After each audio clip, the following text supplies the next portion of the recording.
no matter what you do, how smart you are, how well you run your business, the underlying recipe for success is longevity.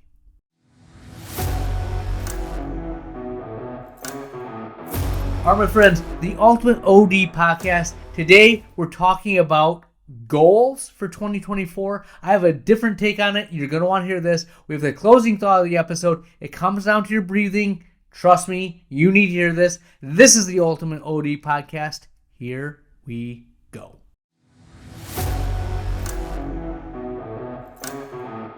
All right, my friends, the Ultimate OD podcast. Thank you for all the emails and feedback you've been giving me. There's a ton of stuff coming in. And as I think about feedback, I'm trying to slow my pace of talking. I know that I talk fast, but that's because I'm excited and I love what I'm talking about. However, I do know that sometimes, even at one-time speed, I can come across as a little excited. So I'm going to work really hard to talk a little bit slower and give you a better listening experience.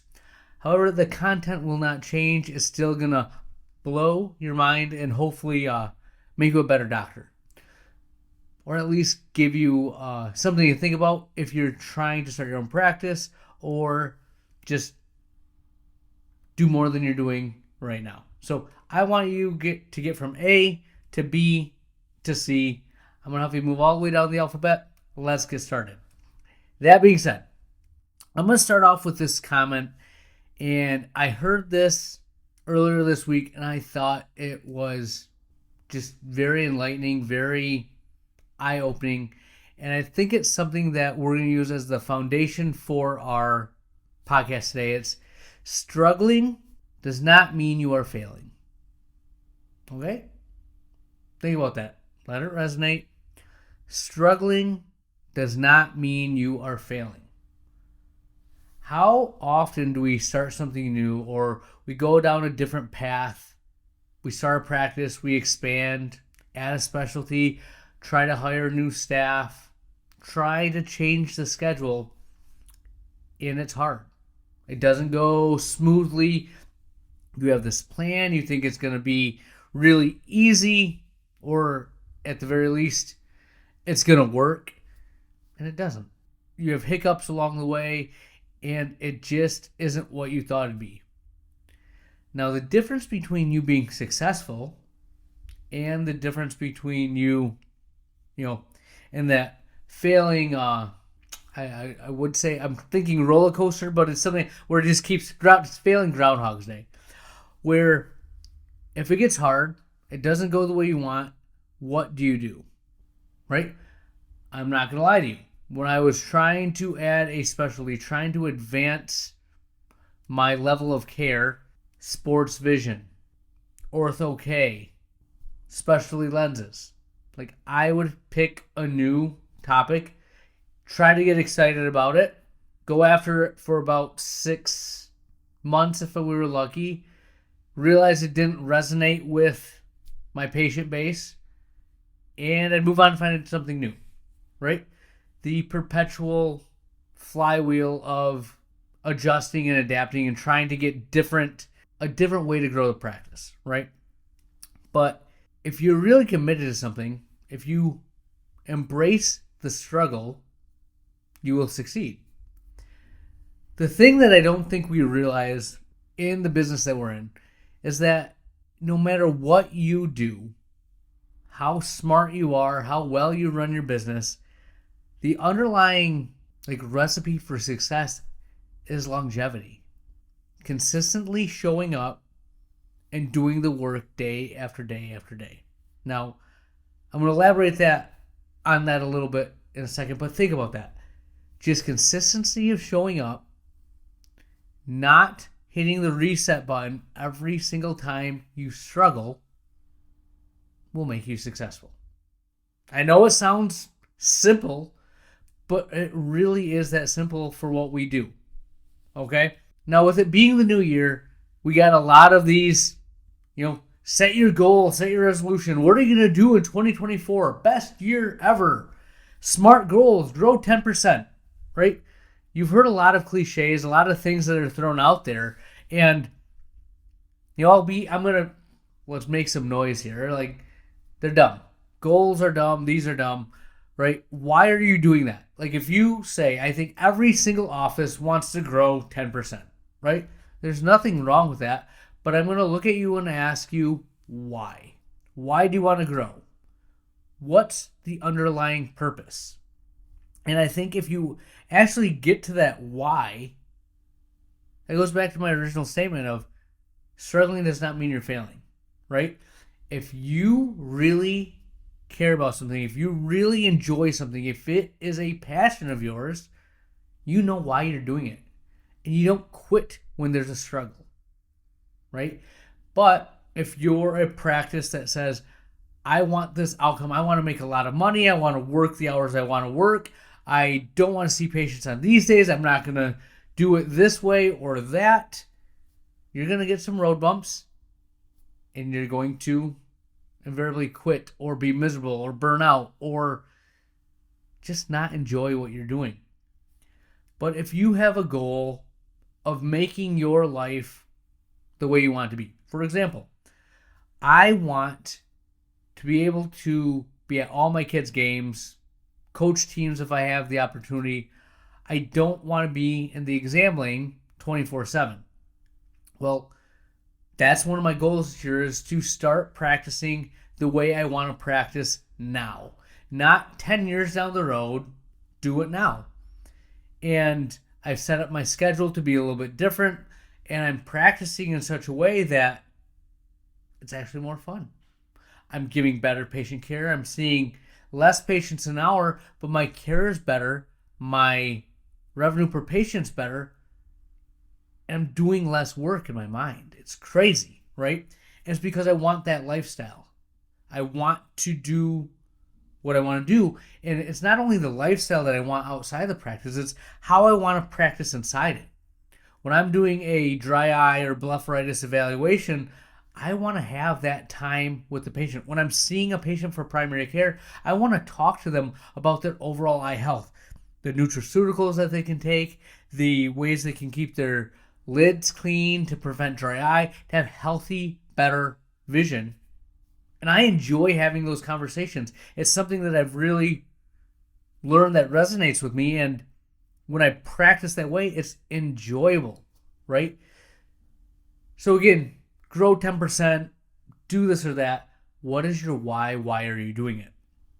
Now, all of this coming back full circle, and I'm sorry if I'm going a little bit off tangent a little bit, but the all underlying theme is we struggle, and if you're not pot committed, if you're not doing something you love and enjoy, you're gonna be miserable because you're gonna hit the reset button and you won't get any benefit of the time you've put in, and you'll constantly be starting over. Okay? And a lot of that stems from the goals we're setting for ourselves. We're measuring ourselves with someone else's ruler. What do you want? How do you want to practice? What do you want out of your life? Okay? Now, Raising Cane's. I've never been to a Raising Cane's, but I've read a lot about it the past week, and it's a pretty cool little restaurant, if you will. And started in LSU, just a business plan that he made and got a bad grade on it, but it's thriving, it's doing well, and his mission, his devotion is being incredibly simplistic in what they offer. They don't even offer ranch. I don't think they have lettuce. That's what I read. I know they don't offer ranch, but they have simple processes and procedures that they follow. They have 550 stores, I believe, and all of them are corporate owned. And I read, and again, this could be right, it could be wrong, but it's illustrating the point I'm trying to make is they're well staffed, they're functioning, and the morale of their company is high. The culture is good. It's because they know what they do, they know why they do it, and they do that well. Consistently showing up and doing the work. So how can I put a pretty bow on this whole talk is When you're struggling, realize that that's part of the game. That's part of the journey. If it was easy, you'd look for something more difficult. You get bored.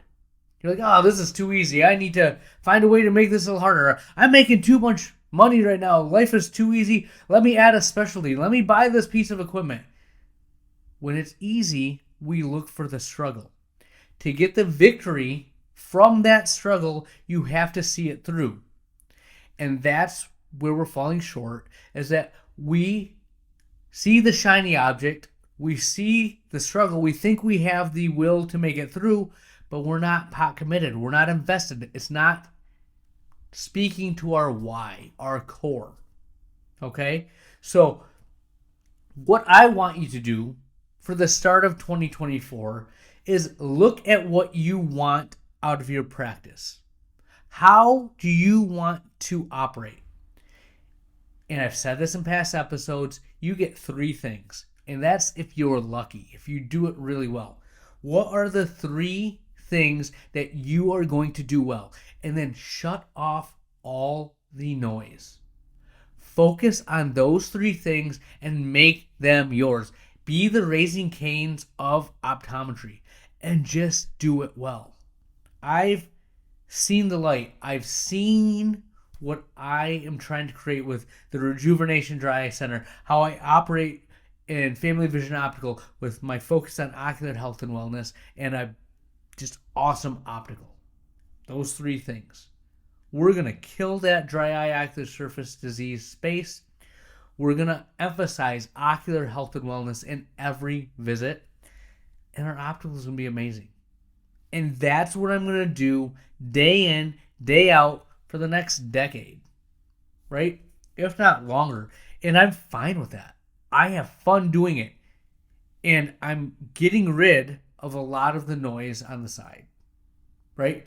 What is the noise that you want to get rid of? Leave a comment below of things that you've started, that the struggle is happening and it's not worth it for you to fight through. And follow that up with an email, a comment of what you are going to focus on, and tell me your why. Even if you aren't quite sure, the process of thinking about what I just told you will get you further ahead in 2024 than any superficial cliched goal that you put out there of grow 10% or X, Y, or Z. But make it about your why and you will succeed. I know I'm seeing it happen in my practice. I want it to happen in yours. We'll have more for you next week.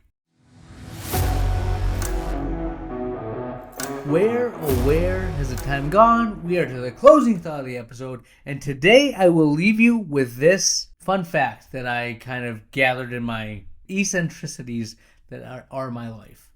So, when we are asleep, we have a respiration rate. And believe it or not, that respiration rate should be between 10 to 13 breaths per minute or something like that. If you're 13 to 14, you're on the high end. If you're 15 or more, you're overstimulated. Now, this respiration rate, when you're that 15 or more, these are the people that always have to do something. They always have to be working out or whatnot. And the reason for that is when they're working out, now their respiration rate matches their activity level and everything starts to line up.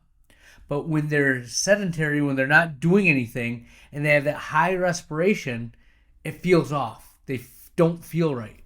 Now, Dr. Andy Galpin is the one that I got that from. He's a sports physiologist.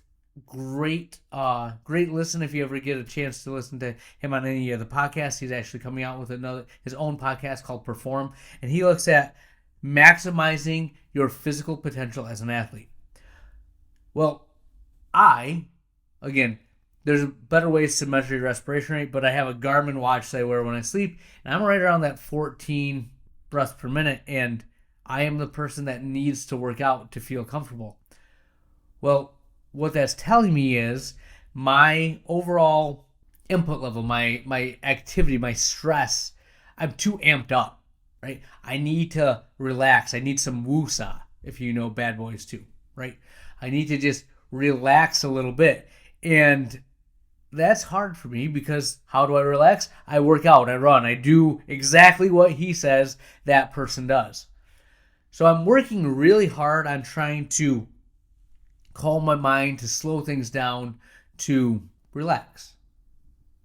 Now, whether this is going to be something I figure out, I hope it is, or something I constantly deal with, most likely, I thought it was enlightening. And honestly, if you're listening to this podcast, my guess is your respiration rate is over that 13 mark. You're probably in the 14 to 15s because you're a type A individual that wants to be better at what they do. We all need to get better. This is me helping you, help me, help you. That's what I have. Dr. Lily out.